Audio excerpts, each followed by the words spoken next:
All right. Good morning, Doug. There is a lot of conflicting economic data out there. Inflation's cooling, supposedly largest travel day ever, and really air travel. Well, a couple weeks ago, same store sales going down, and I mean, there's a lot of conflicting. What is it? Is the economy going well or poorly? But when you step back and look a little bit at the bigger picture, I think the picture is more clear. And there's this Wall Street Journal article you shared with me earlier in the week that you thought was particularly noteworthy. You want to tell us about that? Yeah, basically the article, and hopefully we'll be able to post that so people can read it, says that the standard of living in Europe is, well, it says it's in free fall, and the numbers show that it actually is in free fall. I mean,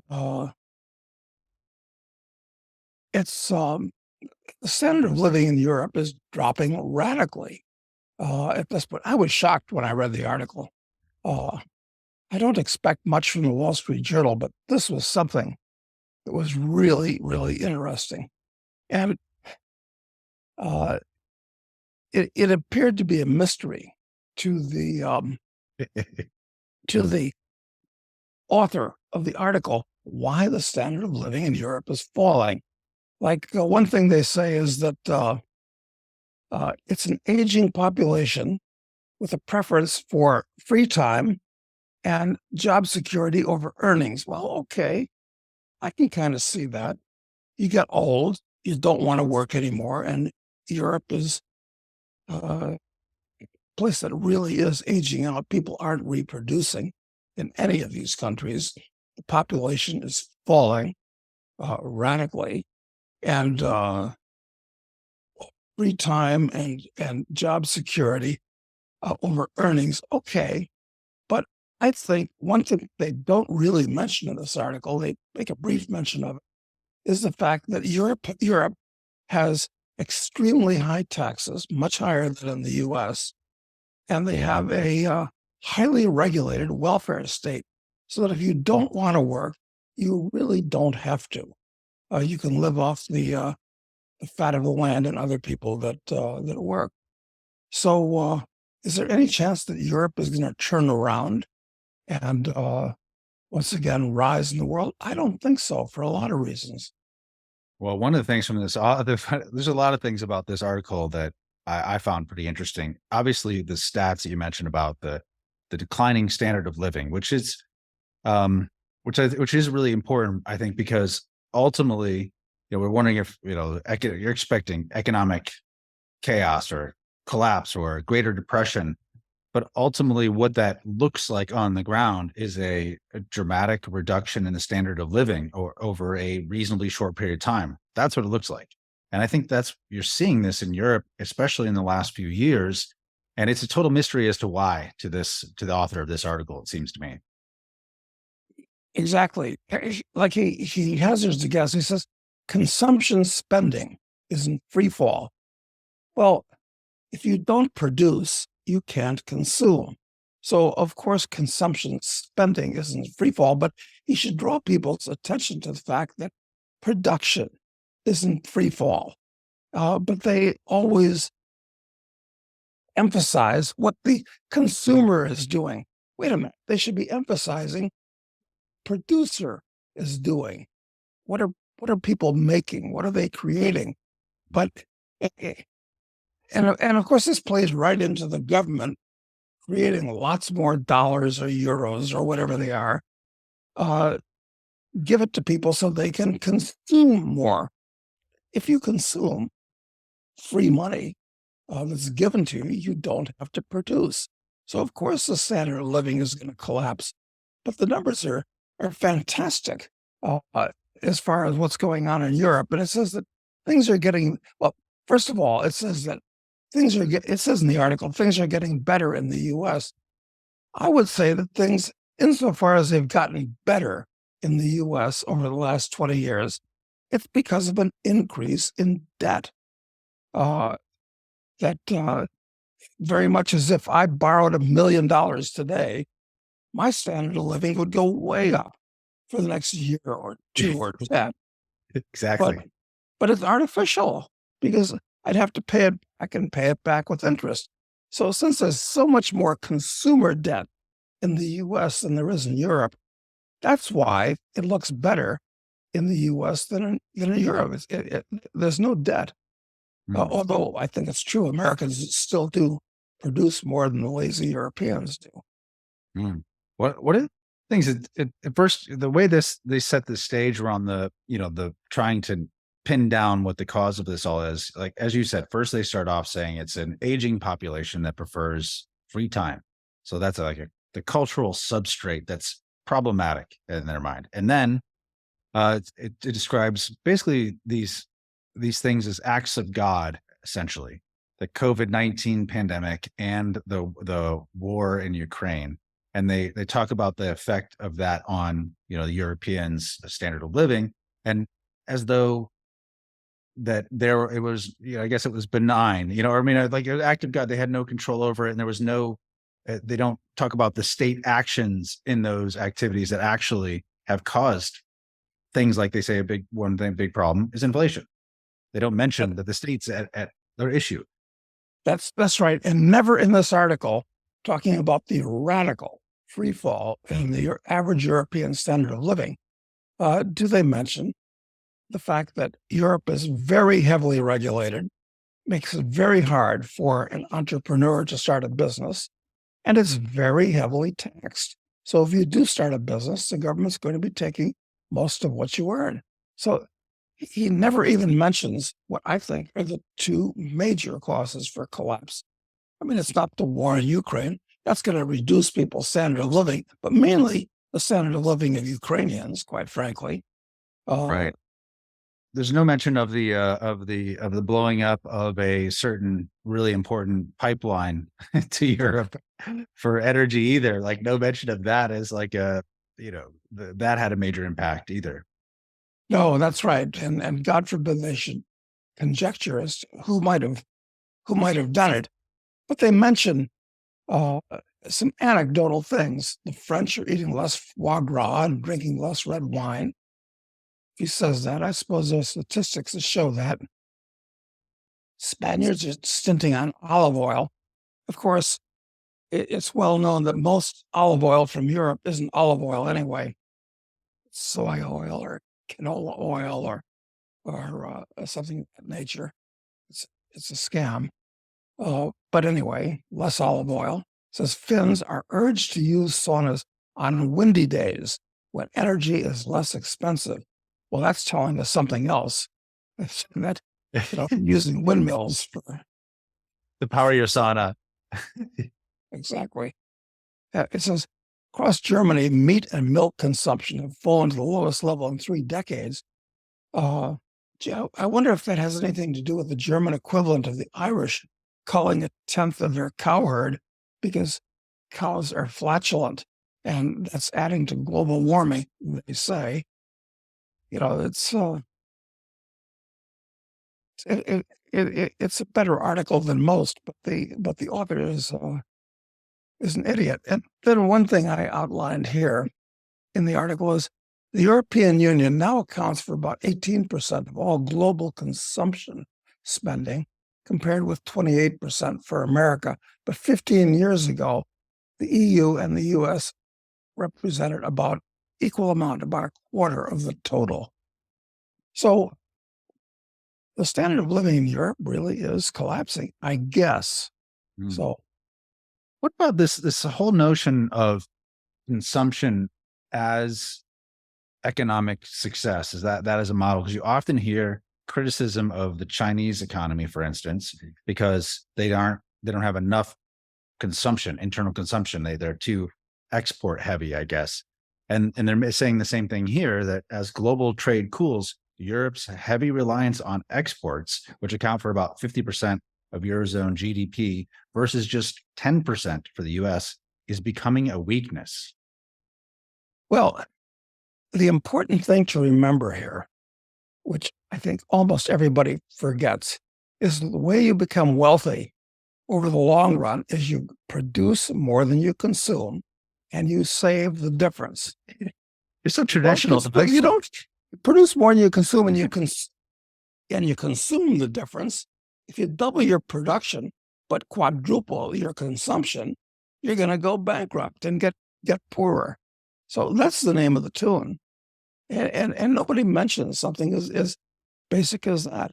And they don't mention how destructive it is when you give people free stuff so they don't have to produce.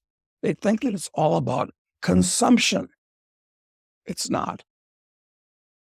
Right. And that's one of the things that I thought was strange in here is that they do actually give. The only thing I remember them blaming the government at all was at some point they say it turns out that the subsidies that they're giving for energy, because energy prices, especially for a while, skyrocketed in Europe, that they were subsidizing it, and it turned out that those subsidies actually caused inflation. That's what they may cause inflation. Well, Surprise.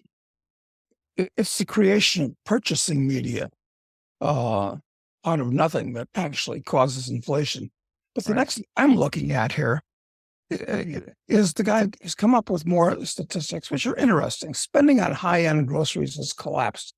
Germans consumed 52 kilograms of meat per person in 2022, 8% less than the previous year, and the lowest level since calculations began in 1989. That's interesting. And I thought it was funny that he says that they're swapping meats such as beef and veal for less expensive ones, such as poultry. Reminds me of that scene out of L.A. Story, where Steve Martin is making a reservation at an ultra expensive restaurant, where he has to visit them in advance and show his bank account Yeah, right. where they let him in. And the supercilious maitre d' says, "Well, maybe you can afford the chicken." Uh, so it's but Germans are going to poultry. I guess the standard of living really is dropping in Europe, quite frankly. Yeah, and he uses some anecdotal examples in here. The journalist with specific individuals and how like they're using these different services to buy expired food and how those are booming, and which obviously that sounds like smart businesses, and luckily there are entrepreneurs filling that gap to make those things available at lower cost.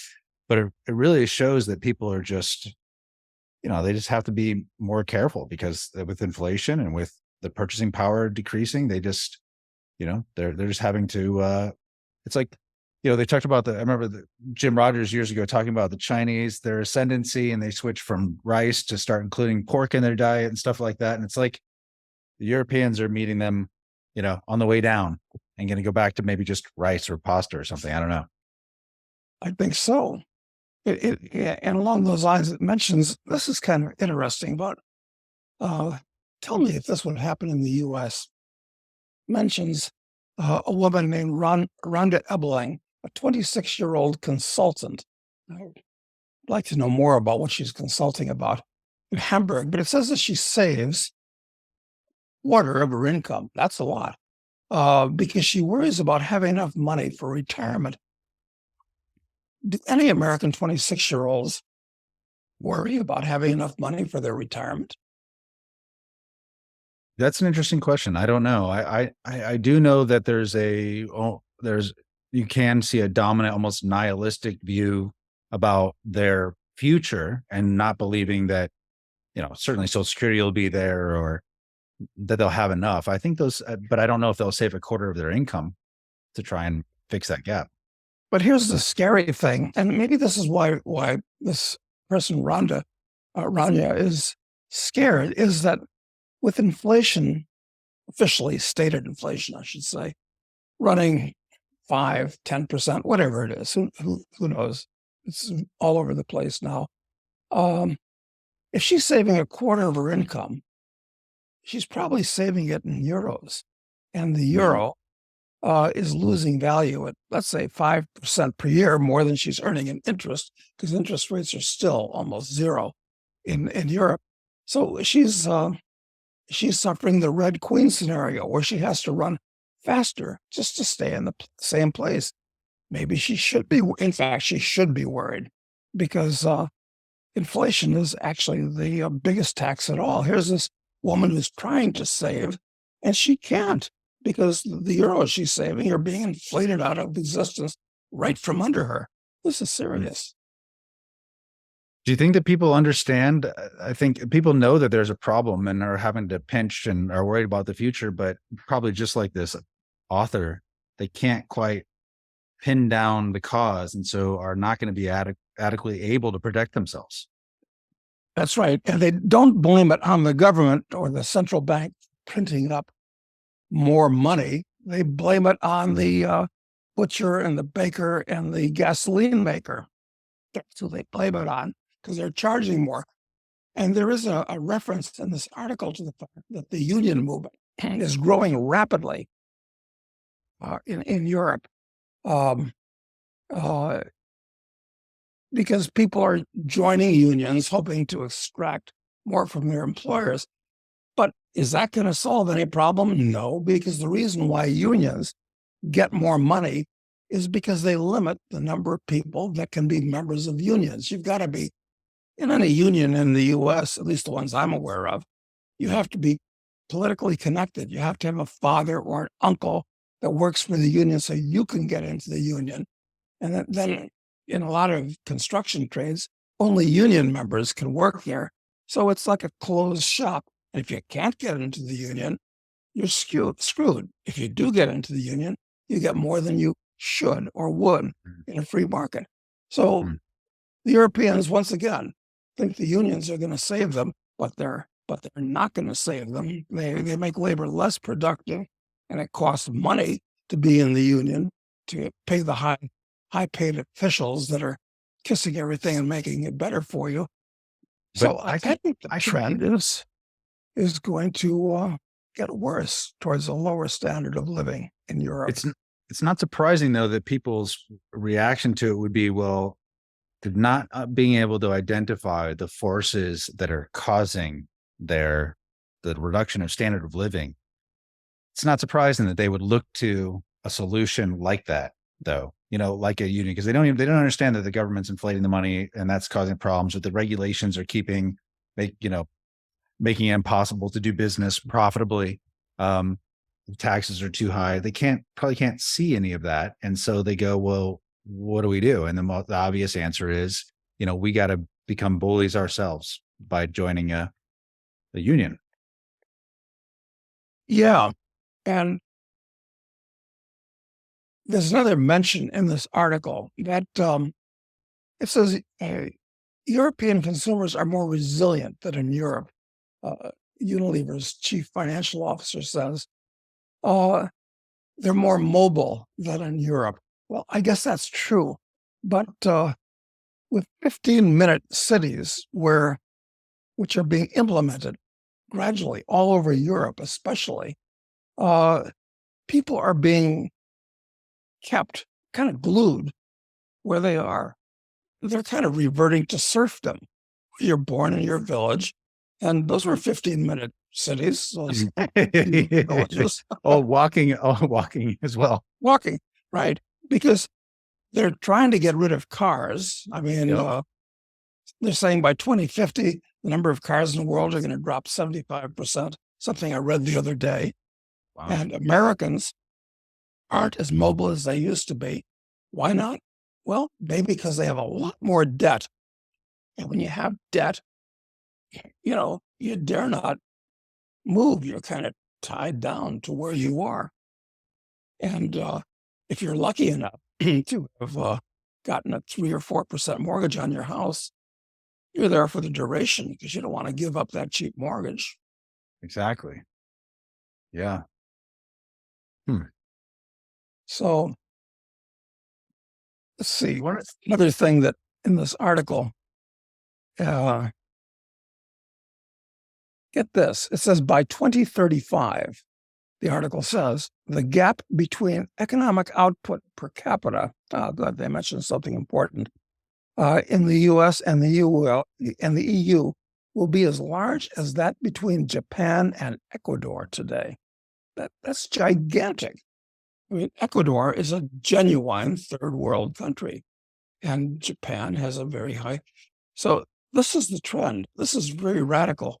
And He said, many years ago that in the future, Europe is going to be a petting zoo for the Chinese.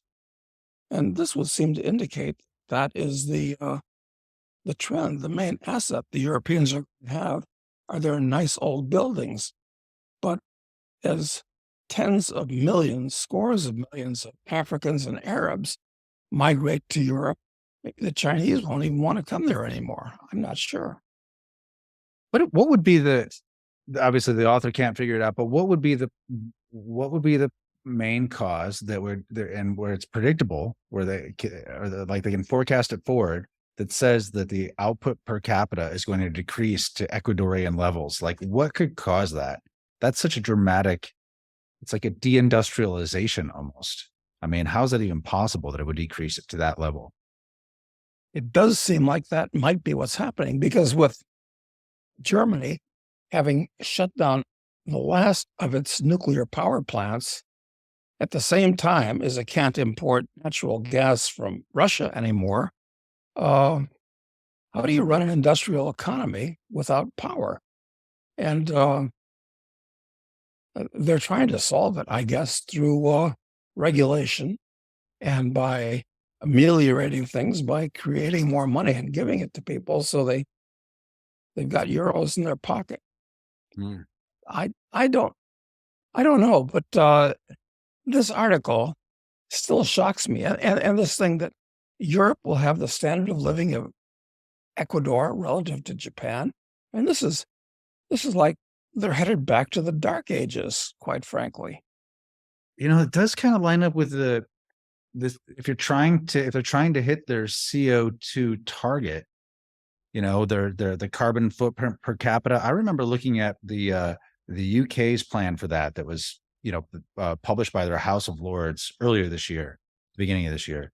Talking about their near term 2030 targets and ultimately a 2050 target. And I remember right, their 2030 target for the UK, they wanted to get the carbon footprint per Brit down to the current level of the carbon footprint in here in Uruguay, which would require it to be shrink by almost 2/3.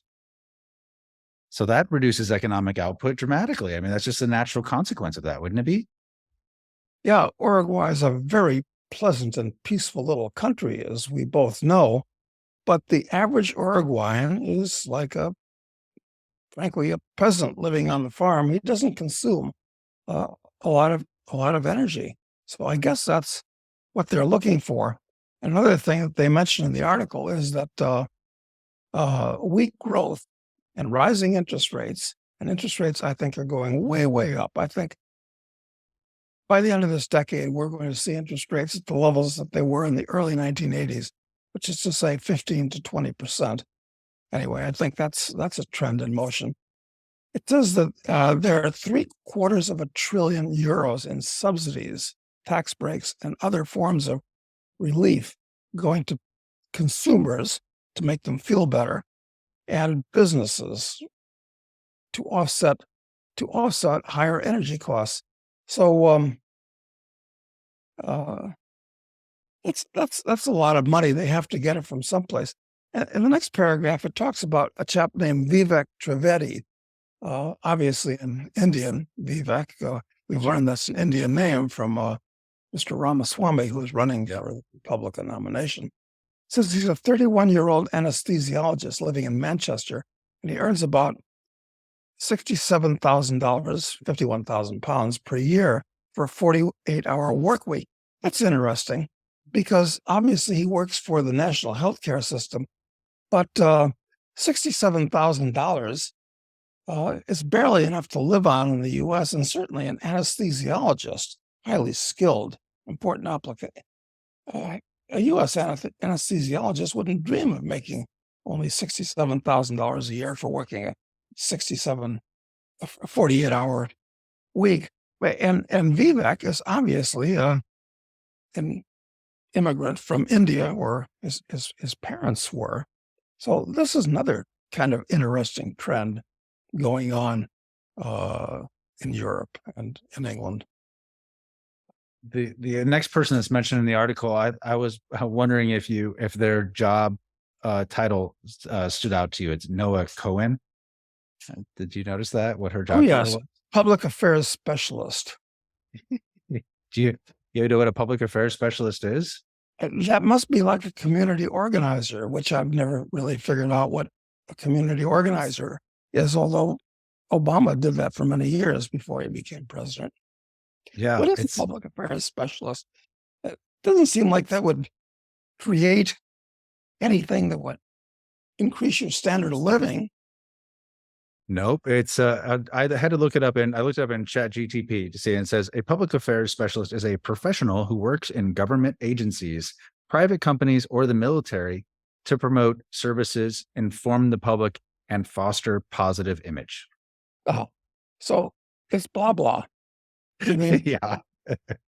as the standard of living goes down further, they're not going to want to fire her because that would make unemployment worse, even though what she's doing is probably counterproductive. Forget about being productive. But it says here, she says that friends are freezing their eggs because they can't afford to have children anytime soon. Well, wait a minute. If the standard of living is going to drop to the level of Ecuador, as he says earlier, they can't afford a kid now. They sure ain't going to be able to afford one later. They certainly will.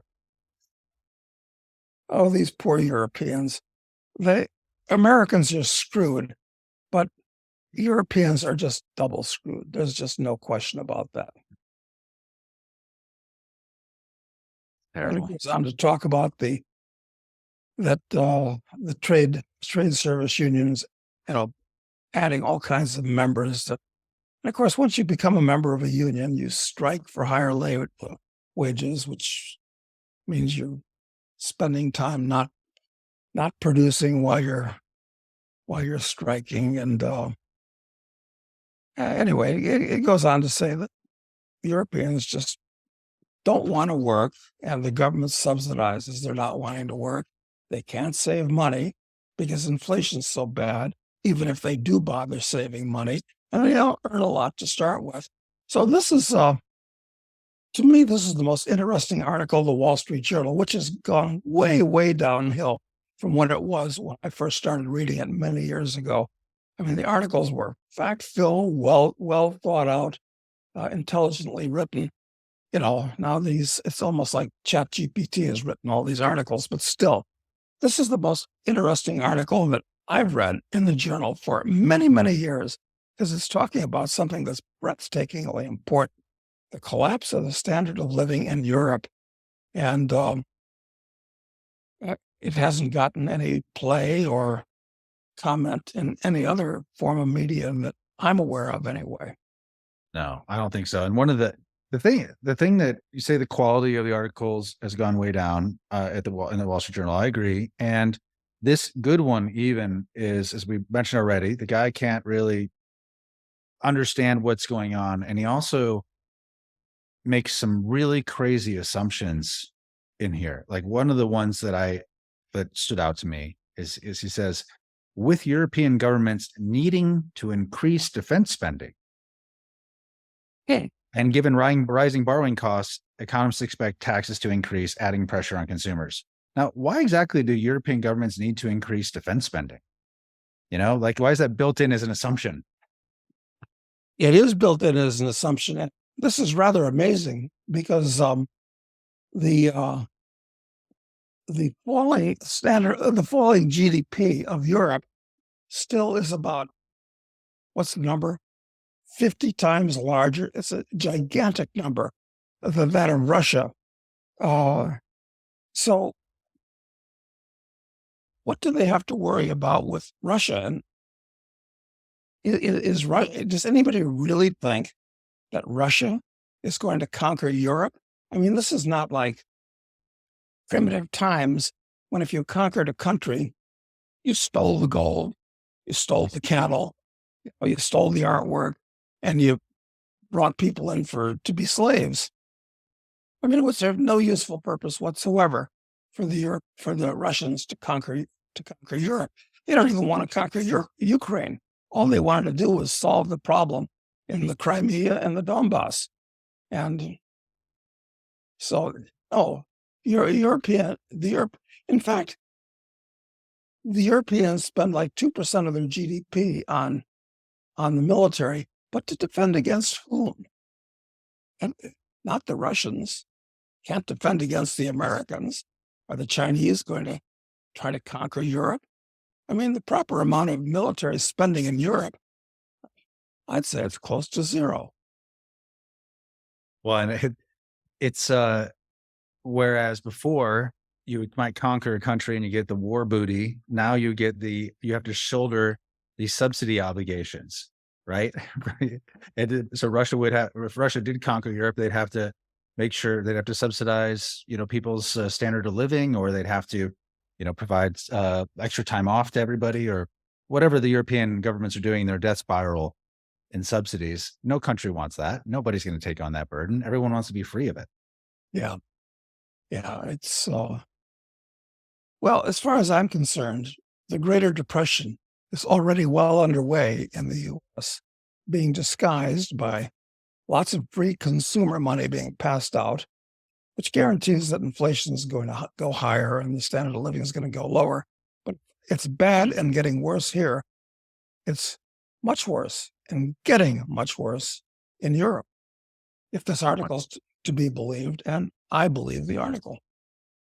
One thing last thing I'll say about this is that the article was originally published in the print edition, and the title of the print edition was "Europeans Become Poorer as Americans Get Wealthier," and they changed it, the online edition, so it's now "Europeans Are Becoming Poorer. Yes, we're all worse off."